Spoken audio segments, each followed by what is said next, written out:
Hey Bear Buddies, thanks for joining me for a very special video. Just a few words before we get started. I wanted to give a huge thank you to Richard Chizmar for allowing me to use his story. Mr. Chizmar is a very talented writer and a really nice guy, and I'm very grateful to him for working with me on this video. In the description, you'll find links to his Twitter and website, and I would urge you to check out his books. I particularly enjoyed Chasing the Boogeyman. It's a fictional story told as true crime and written from his own perspective as a witness to terrible and tragic events. As is so often the case, the best lies are those told with a large amount of the truth added in, and Richard really displays this beautifully, adding in true stories from his own life that give the book a very real tone of authenticity. It's available now, so give it a read, Bear Buddies. And now, Richard Chizmar's The Tower, narrated by Furberries. Chapter 1.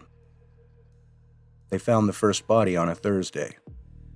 A couple of kids on their way home from fishing Hanson Creek stopped at the base of the old water tower to take a leak and almost ended up pissing on the missing girl's Nikes.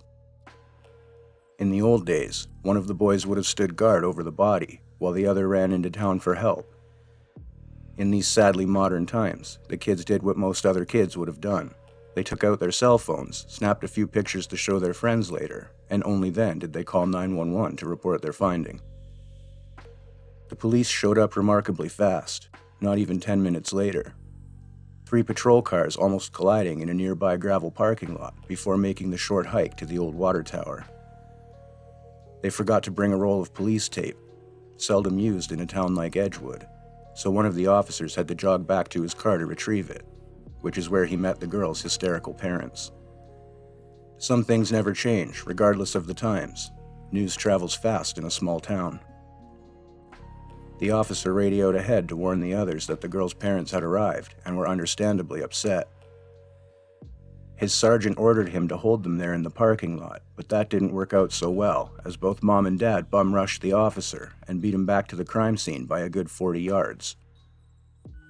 Once there, the dad, a bearded construction foreman of nearly 250 pounds, took one look at his daughter's body sprawled there in the bushes and fainted dead to the ground.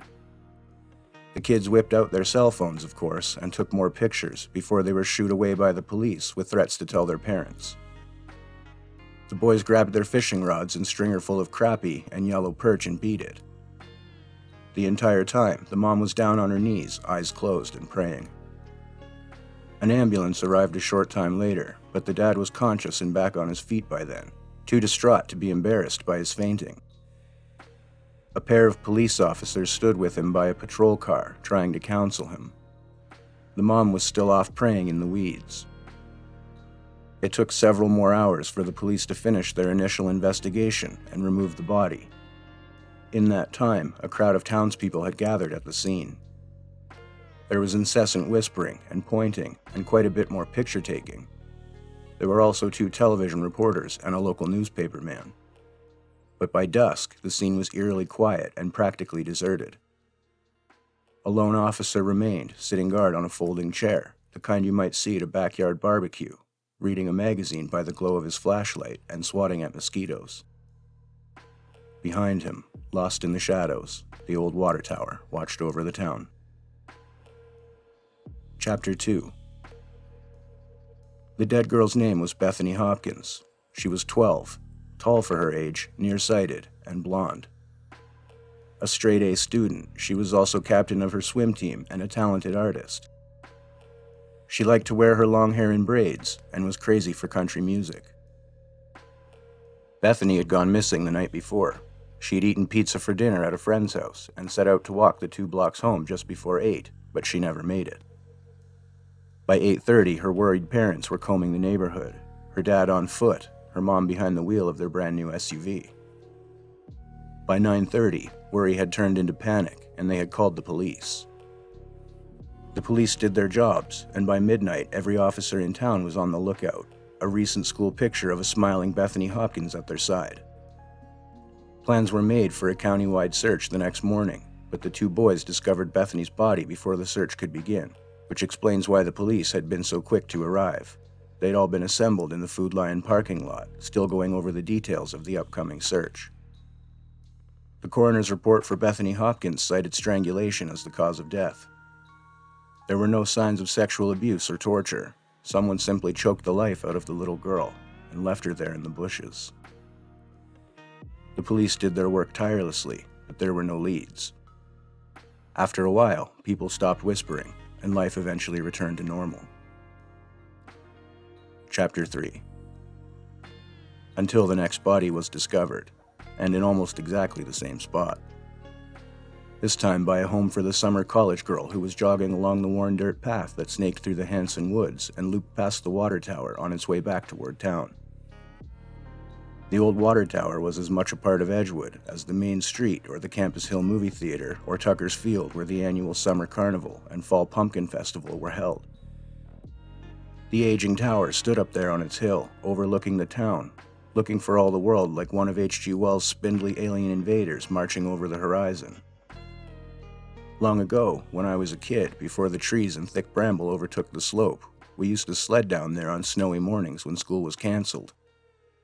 I remember playing flashlight tag and kicked the can there on countless summer nights, fireflies dancing around our heads, our young, excited voices carrying in the darkness.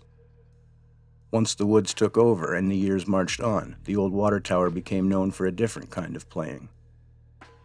Instead of sledding, kids snuck up there to party and have bonfires or shoot their father's .22s.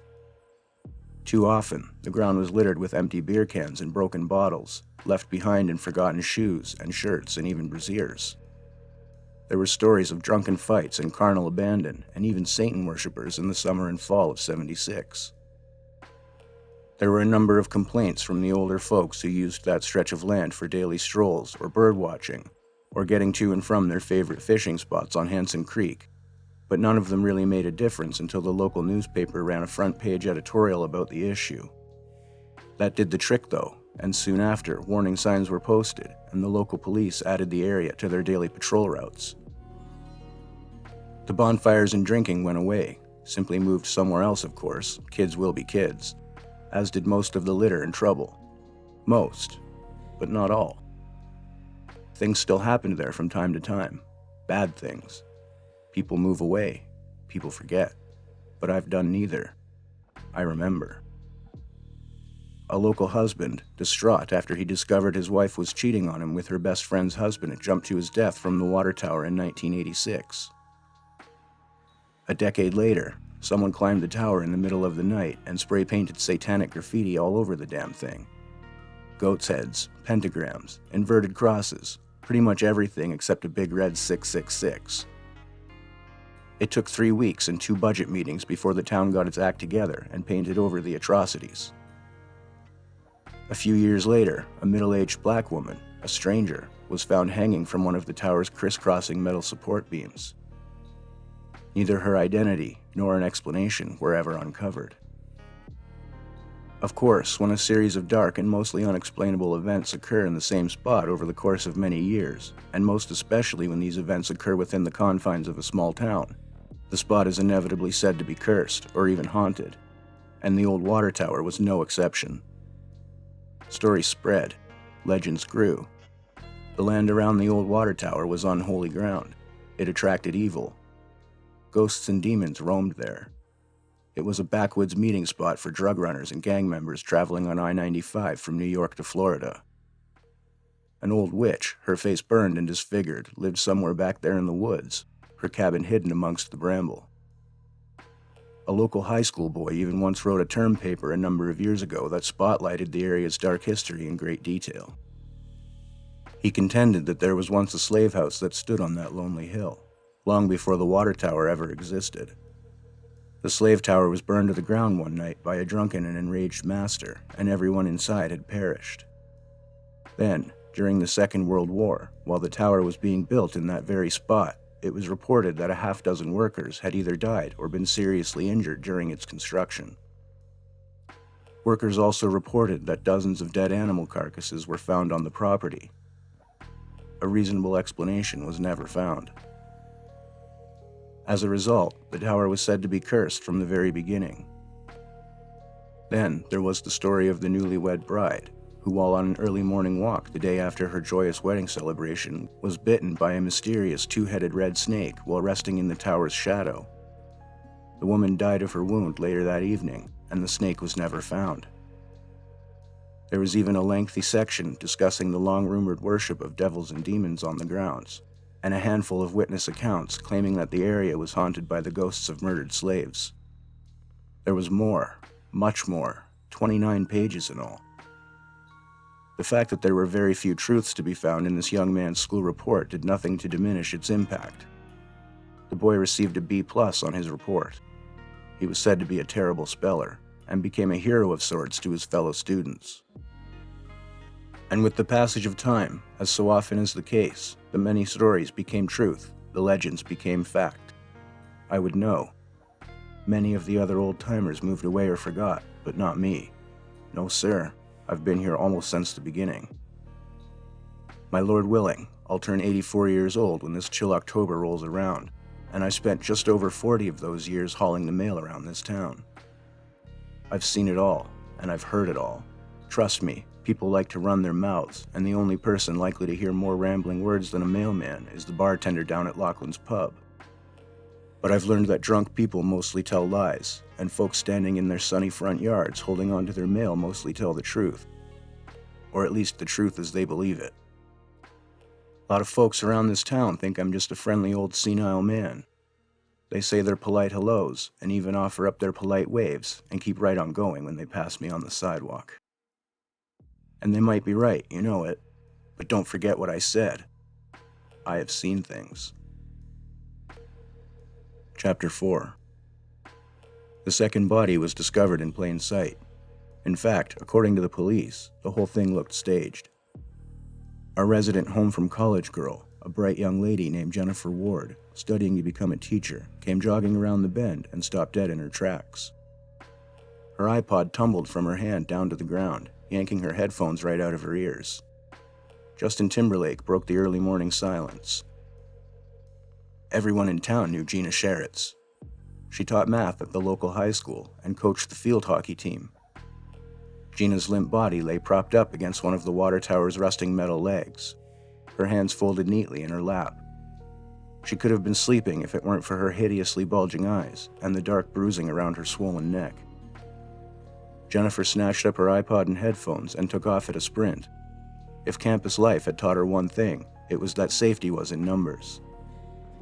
Out on the road, she flagged down the first approaching car and told the driver to call the police. The patrol cars arrived a short time later, and once again out came the police tape and the picture takers and the looky-loos. And this time around, it was a distraught brother and sister. Gina was 37 and single on the day of her death, crashing the crime scene. Once again, in the frantic days that followed, the police did their jobs and did them well, but there was still no leads. Someone had simply strangled the life out of Gina Sheritz, just as someone had strangled the life out of Bethany Hopkins 3 years earlier, and left them both at the base of the water tower. This clear pattern escaped no one's notice, of course, most especially the police and the press. But even this discovery seemed to lead nowhere, just one more dead-end street in another dead-end investigation. Chapter 5. This time it took longer for the town to return to normal. People were angry and paranoid. Old grudges and suspicions gained new life. Brand new grudges and suspicions were born. There were more drunken fights down at Laughlin's pub on Friday and Saturday nights. More arguments and mean-spirited gossip between sunburned moms at the community pool. Interestingly enough, it was the adults responsible for most of the bad behavior. It was summer break, and most of the teenagers chose to hang out together at the Quarry or the Dairy Queen over in Falston at the new shopping mall.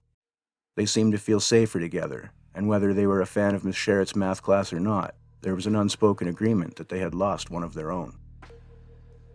It was a strange time to live in Edgewood. The constant police presence made it so, as did the daily newspaper headlines and the local television updates. There was no new information, so the news folks simply chewed up the old information to tiny pieces and spit it back out. Most days were too hot and humid for an old man like me to spend outside, so I usually sat in my glassed-in back porch and drank iced tea and read my paperbacks. Old odors mostly, with the occasional spy novel thrown in for good measure. I used to like mysteries and thrillers, but I was a younger and braver man back then. On mild evenings, I liked to walk down to the park and sit on one of the benches and watch the town wind down for the day. I'd watch the shop owners flip the open signs to closed, or in most cases now, they simply turned off their glowing red electronic signs.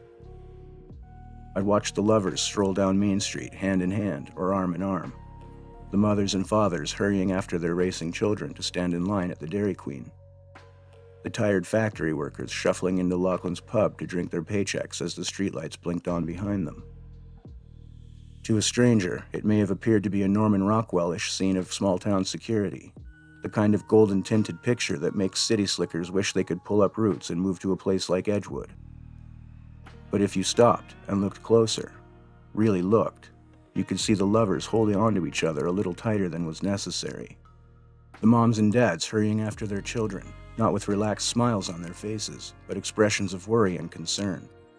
The workers looking more defeated and angry than tired, and what kind of stores closed up for the night at 7 p.m. before it was even dark outside. And then there were the patrol cars making their way up and down Main Street with a much higher regularity than anyone would have believed necessary for such a small town. I saw all this and more from my park bench. Most evenings I spent in solitude, a silent observer. But some nights, folk would do more than just flip me a wave or mutter a hurried hello. Sometimes they'd stop and chat for a moment or two, and once in a great while, someone would even sit down next to me on my bench and chew my ear for a time. Usually, it was just Mrs. Brown from the library or Frankie from the barber shop, but it was real nice to have company on those nights. Company kept me from letting my gaze wander over to the western outskirts of town, where the water tower stood like some kind of dark sentinel. Company kept me from thinking too much and remembering. I used to sled there as a child. I shot my first squirrel in those woods. I used to play kids' games there at night, the air filled with laughs and screams of happy children. We used to climb the tower's lower beams and dangle from our legs like toy monkeys on a playground. Kids were kids. Knees got scuffed. Bodies got bruised. The occasional bone got broken, but no one died. Not when we were kids. I never even had an inkling that the place was bad until many years later. I moved away from Edgewood when I was 18 years old. 6 long, miserable years in the army, and back home I scurried just as fast as my legs could carry me. My mama was still alive then, and my baby sister, Amelia, too. I settled back into my old bedroom and took a job at the shoe factory, which was a blessing because that's where I met Beth Ann, God rest her soul. It would be another 4 years before I started delivering the mail. That didn't happen until sweet old Ralph Jenkins passed in his sleep, leaving the job open for me to step in and fill. Anyway, it was probably a month, a happy month too, believe me, after I came back home from the army, that I found myself standing at the base of that water tower, staring up at its expanse. To be honest, and despite seeing the tower outlined in the sky every damn day on my way to and from work, I had mostly forgotten about the old thing, and the times I had spent there. But that evening, I was on my way to Hanson Creek to try my luck for catfish when I stumbled upon it. I stopped and glanced up, and then I slowly turned and looked around me at the woods and the wild bramble, and the tiny hairs on the back of my neck went all tingly. I've read about that kind of thing happening in countless paperbacks, but I never believed it until that night. I spun in a slow circle, looking all around, suddenly sure that someone, or something, was hiding there watching me. I started to hurry away, but then something else stopped me. I stood there, trying to figure it out. Was there a smell? Was the light somehow different? Why was it so quiet all of a sudden? Where were the damn birds? And then it struck me. There was something wrong with the air. I know how that sounds, but I swear to you it's true. There was a thinness to it, almost like being 2 places at once, and there was another world underneath this one. I stood there, and I swear on my mama's family Bible that I could almost see glimpses of movement in the shadows, that I could hear whispered snatches of words in the empty air right beside me. I thought of the Ray Bradbury stories I loved so much as a young man. Tales of faraway worlds and the mysteries that existed right next door to all of us. It could have been a magical experience, but this was different. I realized that I was frightened. This was a bad place, and I had just had my first real glimpse of it. I remembered all this sitting there in the park at dusk, but I didn't want to. Lord, no, I didn't. I have seen things in my lifetime, and I have done things.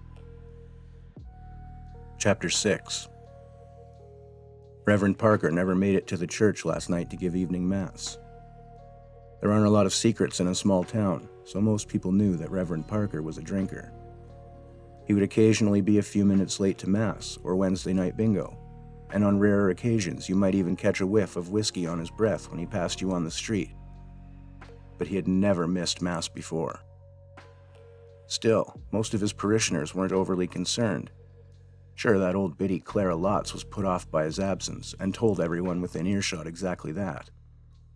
She had better things to do than wait around for someone who didn't even have the decency to show up to do their job. And poor Hannah Pinborough was visibly worried that she might go to hell without her usual Thursday night worship. But most folks just shrugged their shoulders and went on their merry way.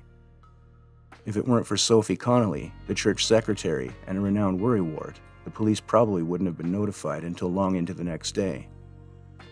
Instead, after repeated calls with no answer, Sophie drove to the Reverend's house, used her key to open the front door, and upon finding the house empty, called the police to report the Reverend missing. She happened to glance at the kitchen clock when she hung up the phone and noticed that the time was 7:31 p.m. According to official reports, the police discovered the Reverend's body at 7:29 p.m. They had obviously wasted little time before searching the woods surrounding the old water tower, as if they expected to find something there. And they did. Parker was tied spread-eagle to the 4 foundation posts of the old water tower with 4 lengths of thick rope. His eyes and mouth were open obscenely wide. A smudge of dried blood crusted his nostrils, and there was severe bruising on his neck. He was still dressed in his preaching clothes, but the gold crucifix he always wore was nowhere to be found. His Bible lay on his chest. The press had a field day. Why hadn't the water tower been staked out? Why were there no leads? Was it a serial killer? Why in a place like Edgewood? If the Reverend wasn't safe, who was? Stores started closing their doors even earlier. The police and town council were said to be considering a curfew. The Dairy Queen laid off 2 of the summer help because there weren't enough hours to keep them working. A front-page editorial in the newspaper called for the sheriff's firing. In the end, the town council called for a meeting on Friday night to clear the air and inform the townspeople of appropriate measures which were being taken. Those were the mayor's words, not mine, let me tell you. Friday night was almost a week away, and most folks weren't buying the appropriate measures story. They knew the sheriff was just trying to buy some time, and who could blame him? Something very wrong was going on in our town. Something very bad. I thought I had a good idea what it was, but there was no one I could tell. There was no one who would believe me. Chapter 7. I told you before, I've seen and done things. Things I'm not proud of, nor fully understand. I thought I'd forgotten most of it, that the passing years and the burning shame and guilt had erased it from my memory, leaving me a simple old man living out the rest of my days in the town that gave birth to me. I kept to myself all these years, read my books, minded my business, prayed every night. I tried to be a good person and live a good life. I didn't dare pray for redemption, only peace. I knew I wasn't that man anymore.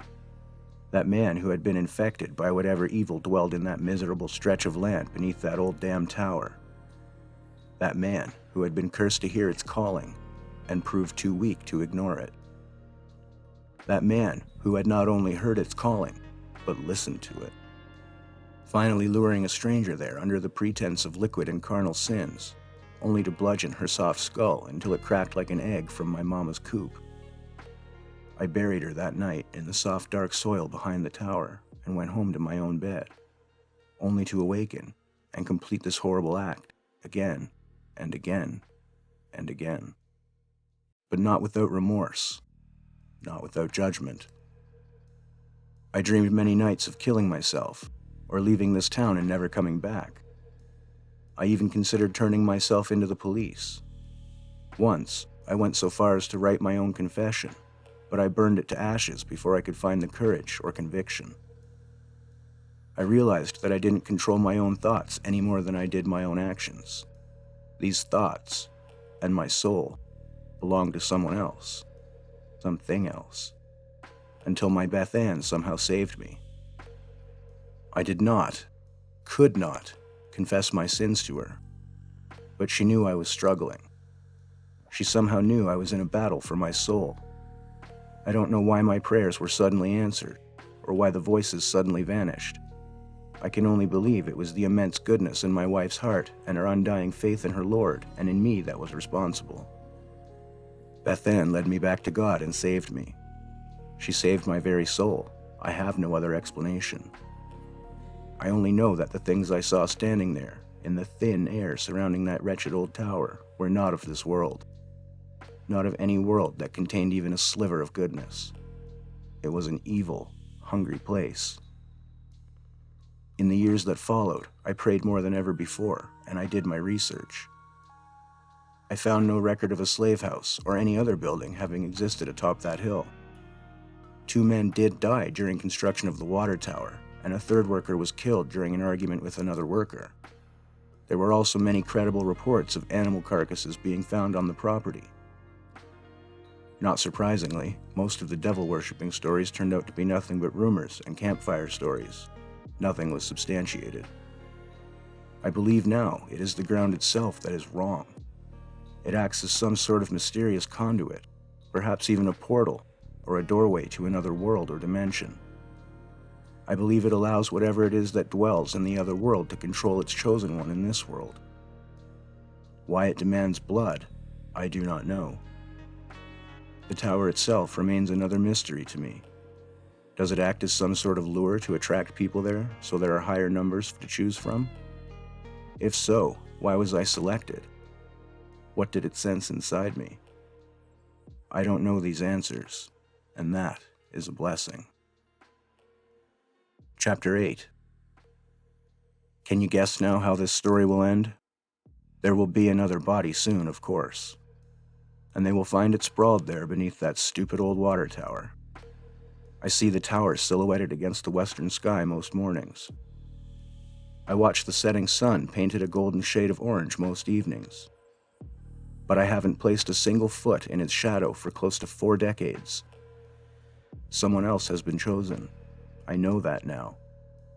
Stranger or friend, I do not know, nor do I wish to.